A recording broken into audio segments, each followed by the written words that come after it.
Hey guys, how's it going? This is Terry. I just wanted to give a quick update on the progress I've made since switching over to the low carb lifestyle. It's my third video. I just entered my 6th week of the program. I dropped a little bit over 30 pounds. Things are going pretty well. Pretty happy with the progress.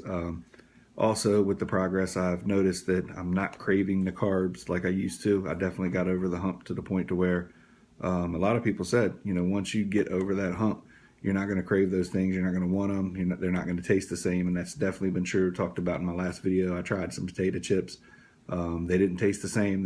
They tasted kind of stale, a little off. And my family ate the potato chips and they said they tasted fine. So my taste buds have definitely changed from this, which I'm pretty happy about. I haven't had to get into my Atkins candy to help curb urges. The urges really haven't been there, except for I've had a good amount of urges at night dealing with depression. The way I would deal with depression would be to eat. I'm not doing that anymore. I've had some pretty good battles with myself to prevent myself from doing that. I keep a bottle of water with me at night now, or a protein shake, and I'll just sip on that until I can get the urge to subside. In those instances, I'm not hungry. It's more of a head hunger or feeling the need to comfort the depression with the food, but that's what got me into the situation that I'm in now. And you don't feel better after you do it anyways. It's a waste of time. So other than that, the exercise, I'm doing a little bit of exercise, but this is also a lifestyle change that you can lose weight on and not exercise a whole lot. Minimal walking will help you lose weight.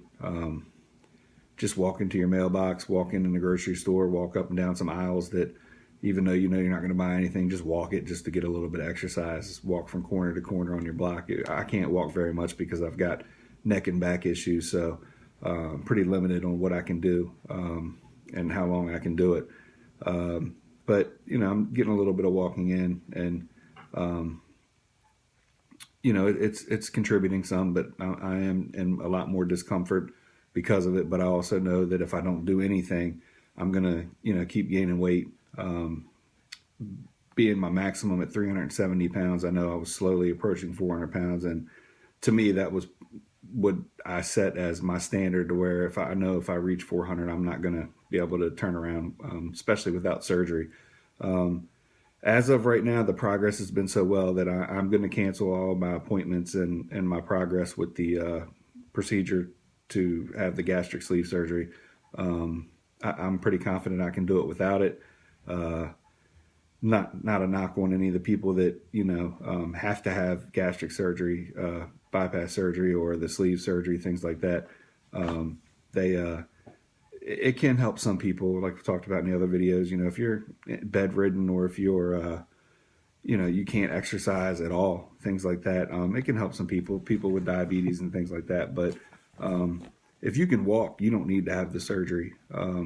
That's one thing that I know. I mean, I looked at the surgery as being a miracle, as being something easy, but the more research I did, it's not a miracle and it's not easy. And actually, there's complications that come along with the surgery that eventually you'll hit a point where you have to change your eating lifestyle no matter what you do. It's going to be tough before surgery or after surgery, with or without surgery. So why not do it without surgery and without the complications? In the end, if you don't change the way you eat, your eating habits, you're going to gain your weight back. You're going to go through the surgery. You're going to go through and have complications, and you're still not going to lose weight, or you're going to gain it back.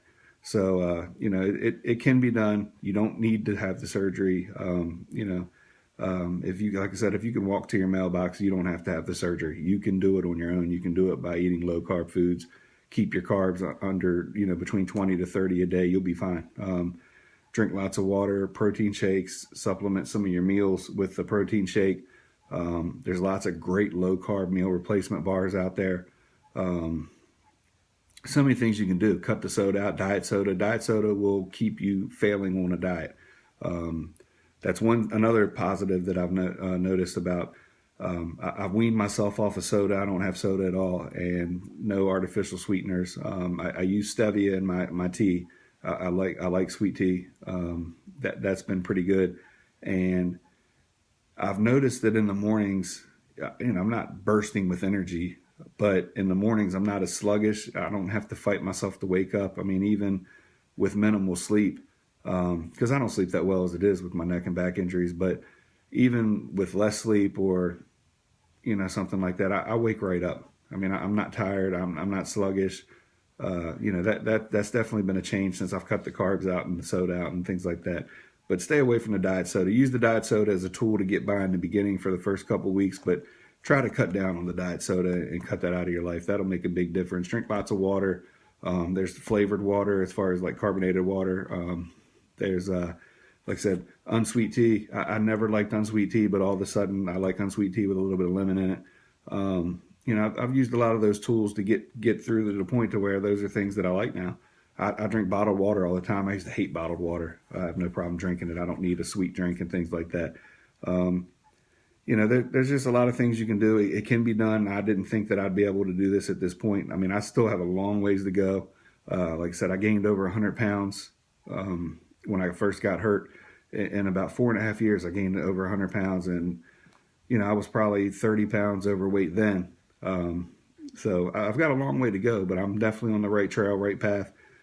Pretty positive I can do this. The biggest obstacle that's going to be in my way is the depression that I'm battling, and just got to find a way to deal with that. Like I said, food used to comfort the depression, but that can't happen anymore.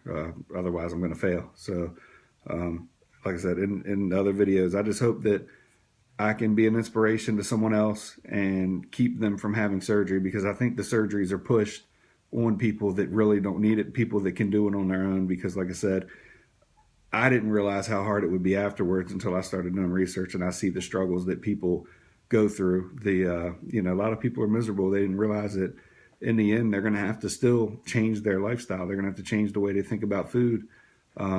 So it's just as difficult. Like I said, you just want to be able to do it without the complications and things like that.